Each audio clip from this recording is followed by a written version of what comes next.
Thank you.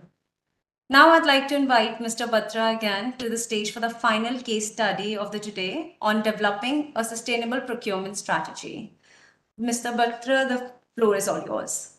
Thank you. Yeah. Okay, excellent. So should I go ahead? Yes, please. Okay. Well, friends, again, I think it's a very interesting topic. Now, time is short, so I'll try to condense it to the real case study.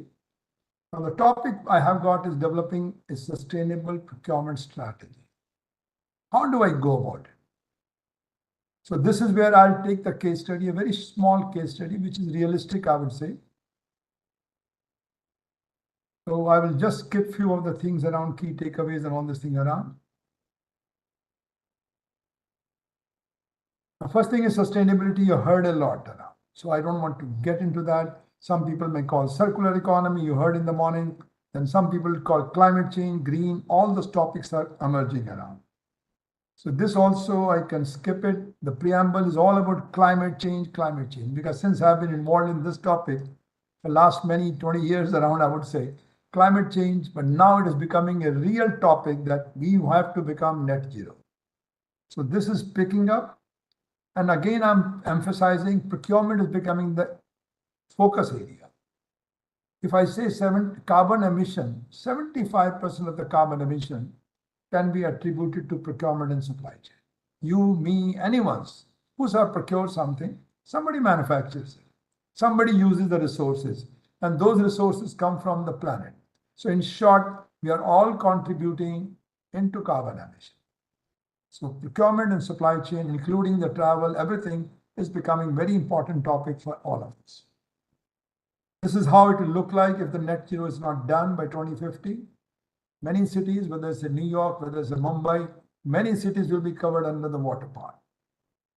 Coming back to the carbon footprints. So carbon footprints, again, I focus as a scope 1 first, scope 2, and scope 3. Scope 1 is very easy to calculate. It's not a rocket science. Scope 2 also we can do it. If I got a procurement office, I got some office around, how much energy I use, how much I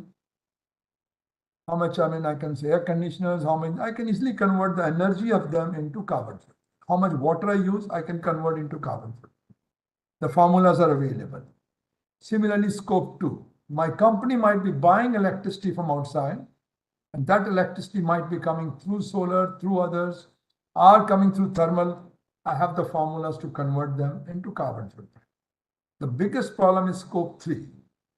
So scope 1 is what you do within your own organization. You're using water, you're doing wastage, and you're also consuming power. Your process is there around, production process or whatever may be. So the scope 1, easy to calculate because we are doing for one company.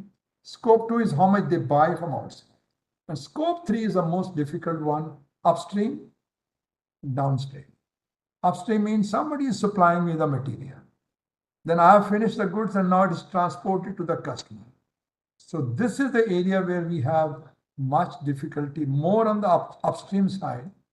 Upstream means I want to connect from the source of raw material. A raw material might be coming from Africa, from Jonas, X country or Y country, then transporting it, again carbon footprint. Somebody converting into some parts, let's say copper. Let's say I want to get a cable.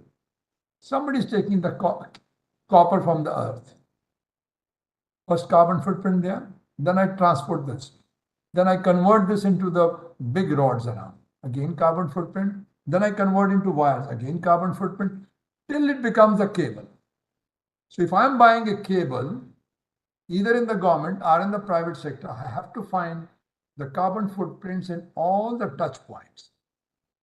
And all the touch points means is not practical without the technology.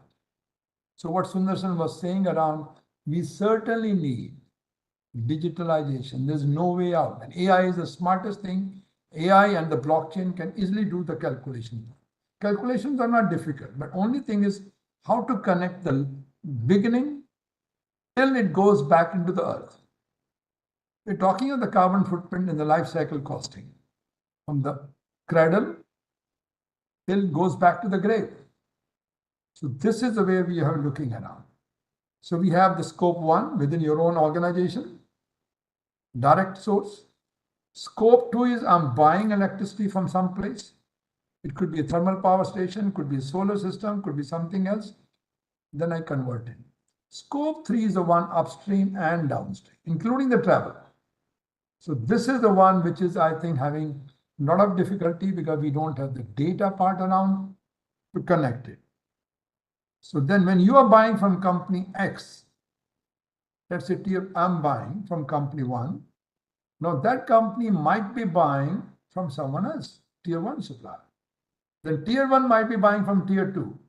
So like this, if you take the touch points till the resource, raw material source, it may be 100 of them.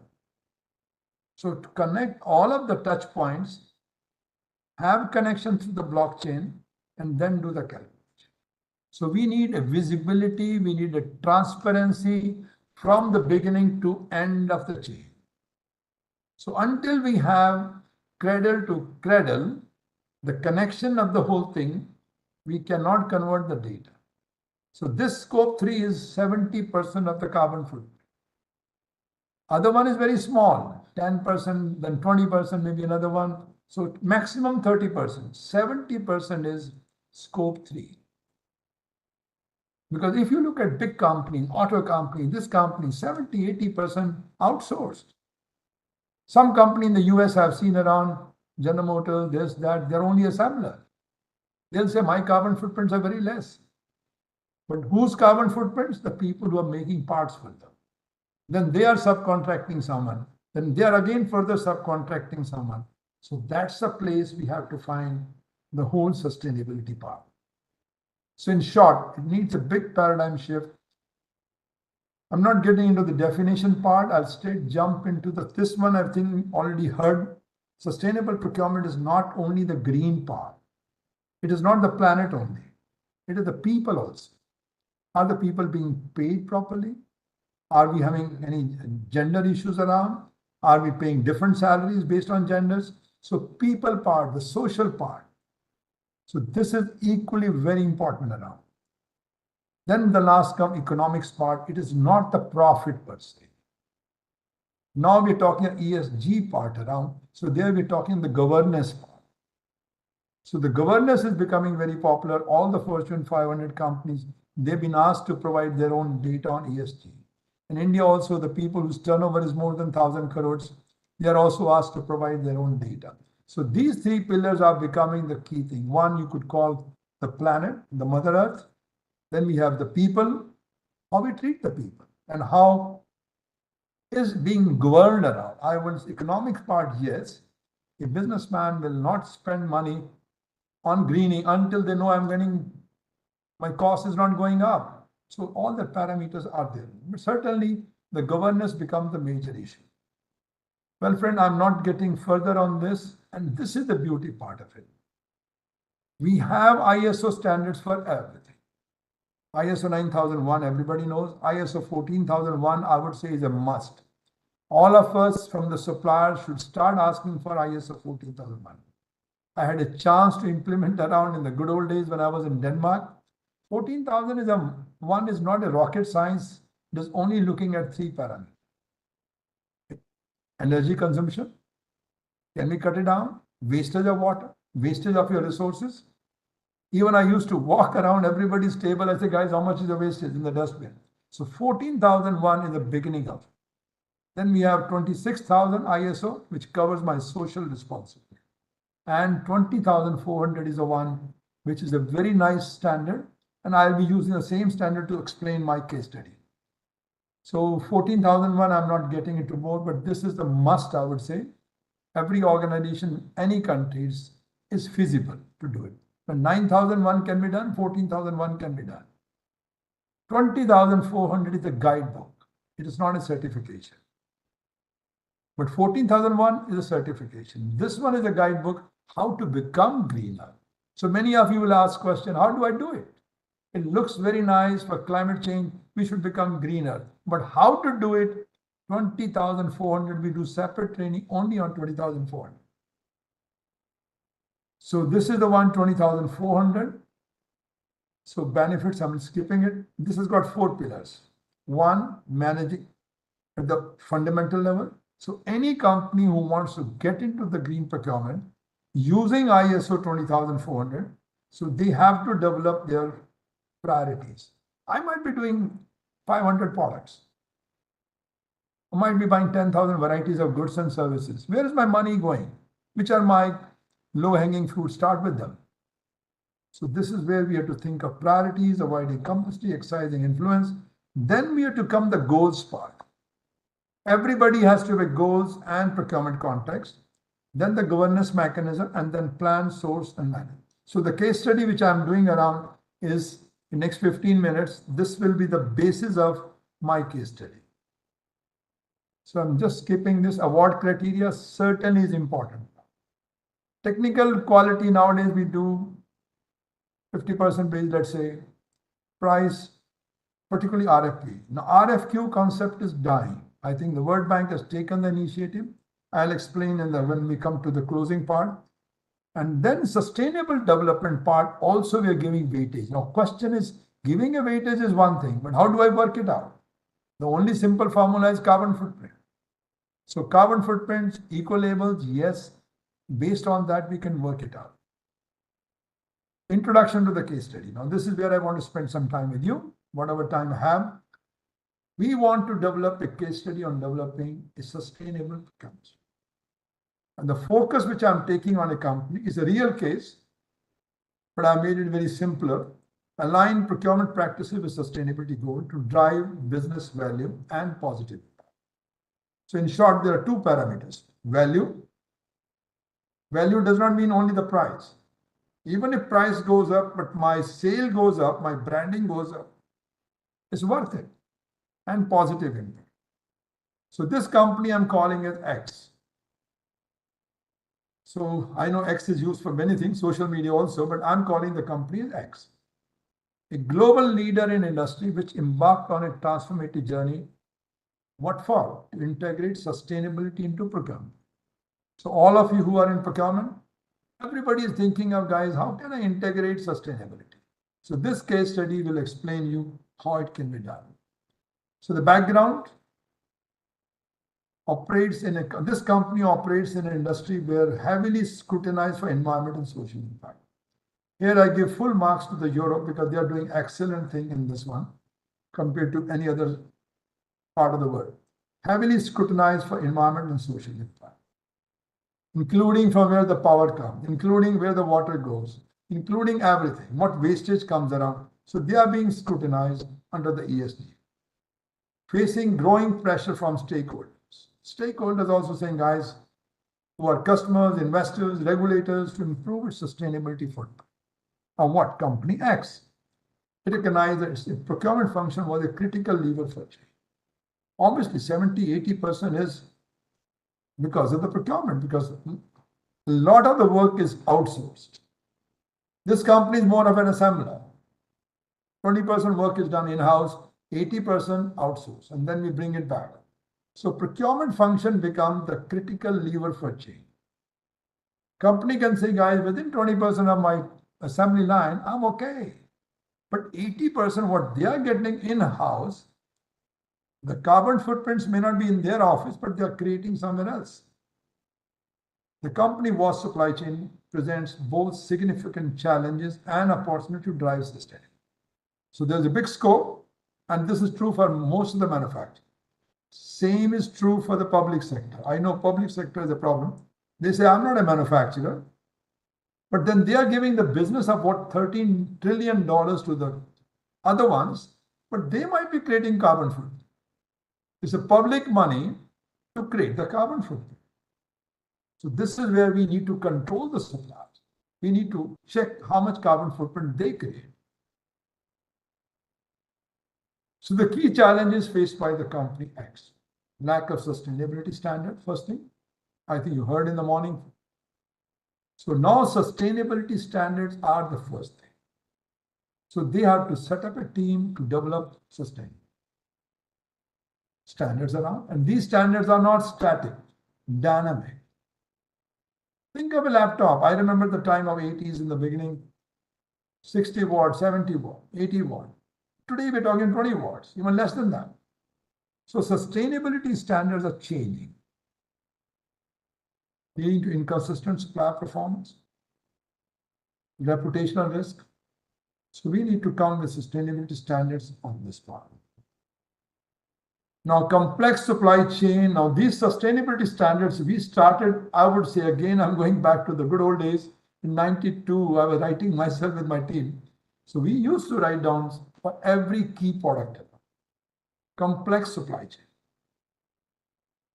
Thousands of suppliers across the multiple regions. Making cable in India, copper cable, raw material coming from Africa, going down all the way. Somebody makes a rod in Turkey, then it comes to us. It's a long chain. And then there's another supplier who doesn't do anything. This company buys everything locally. So one is creating more carbon footprint, one is less. So this is where now we are moving from the global sourcing to nearshore. That's also becoming a focus now. Balancing cost and sustainability. Everybody's worried, guys, the moment it becomes sustainable, my cost will go. First impression, everybody gets that. We also had that. When the lamps were changed in India from incandescent to LED, the price was in rupees, if I say, was 50 rupees, and then this was coming 100, 150 rupees. Government subsidized it, but then the volume became so bigger, price down. And now people feel comfortable because the life of the lamp is 5 times, 10 times. So that means it's value-wise, it's worth it. Supplier engagement. Many suppliers were not equipped or motivated to meet the system. Suppliers are not motivated. You say, guys, don't ask me to do this until you tell me that you will pay me extra price. The first impression certainly is there around. It may be true for many cases, but then you have to justify it in other way. Now there comes strategy development. So this company, what they did around to address the above challenges, they developed a comprehensive sustainable procurement strategy. What was the strategy? First thing is the vision and the goal. I showed you the ISO 20400. Exactly they followed the same, the vision, the goals. You guys, we will do this, reduce the waste. They came with the targets. My wastage is so much from my offices. So guy, I want to cut down by 20% this year. Next year, 50%. Energy, I'm buying from so-and-so. Can I cut down this? Then if I'm not in the office, why light is on? So can I use waterless toilets around? So all the things were done around.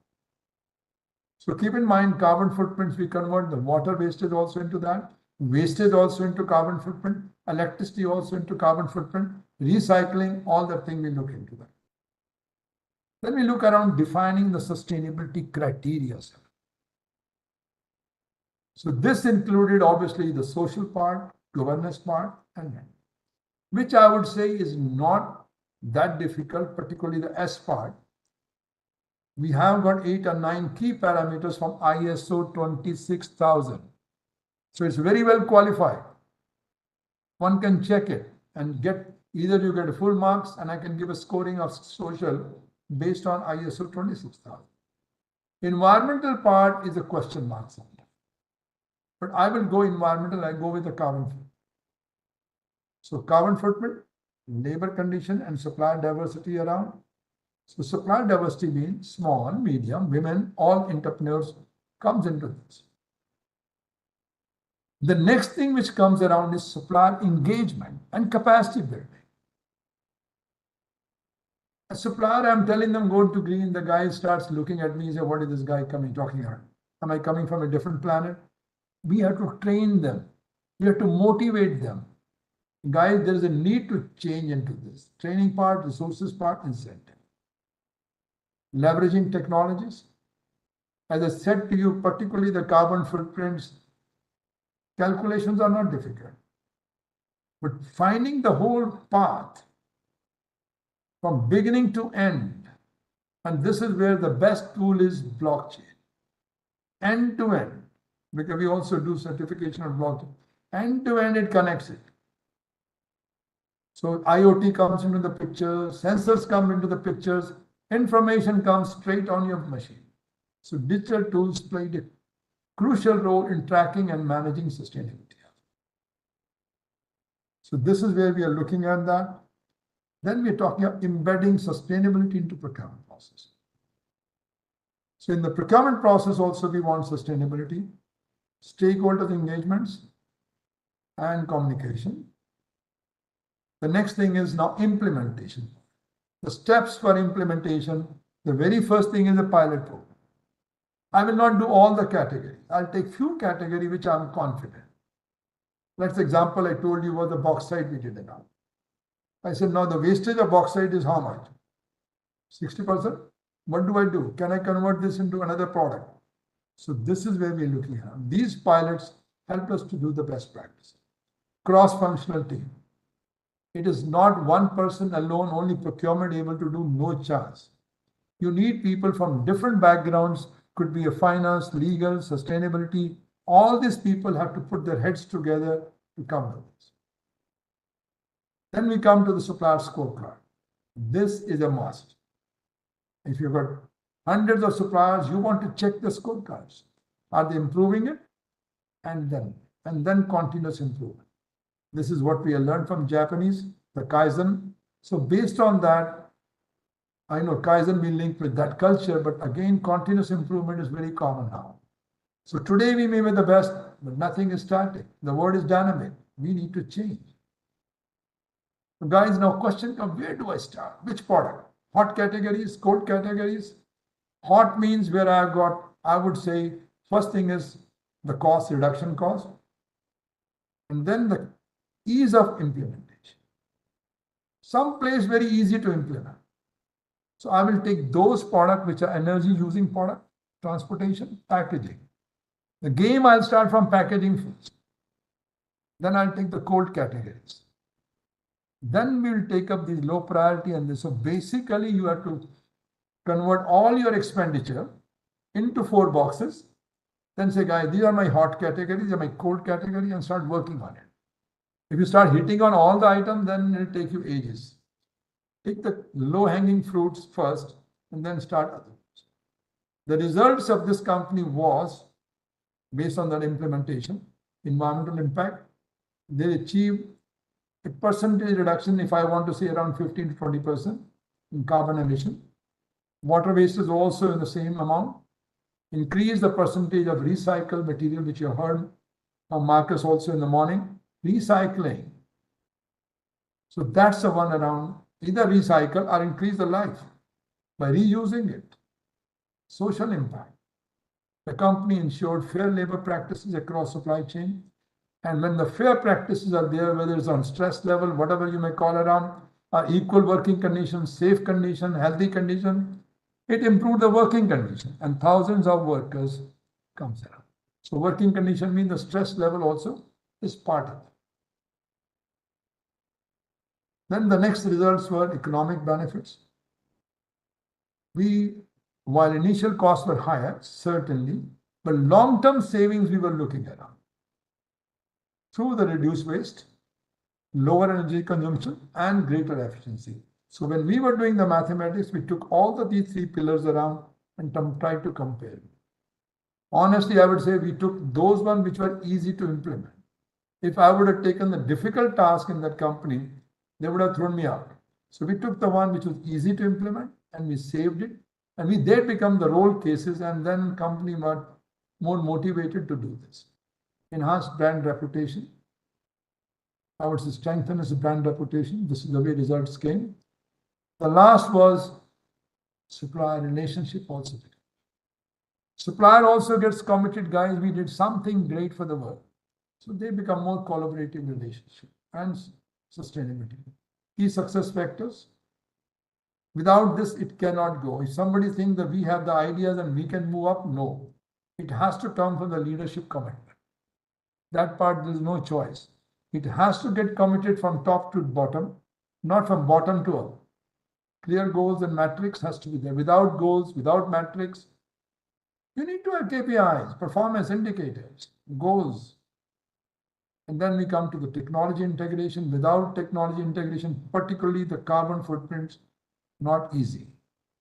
Supplier collaborations, adaptability and continuous improvement is required around. Conclusion, if I say around the case study, demonstrate that developing a sustainable procurement is not just about meeting regulatory requirements or improving public perception, just greenwashing. We're not looking for the greenwashing, we're looking for the real case, lasting value for the stakeholders and the environment. And ESG is a wonderful tool, I would say, to help us. The journey requires commitment, collaboration, and a willingness to think this way.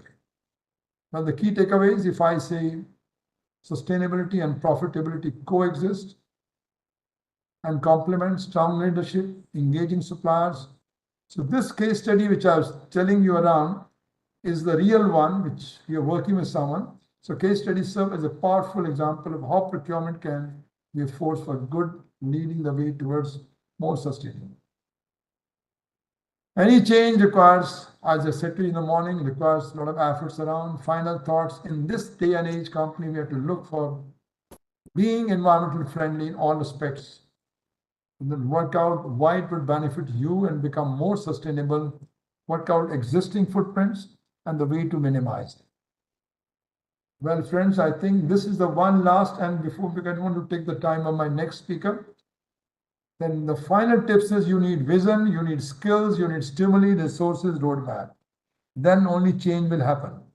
If you don't have a vision, confusion. If you don't have skills, you will have fear. So keep in mind, and the roadmap has to be there, otherwise a false start. Well, friend, with this, I want to thank you all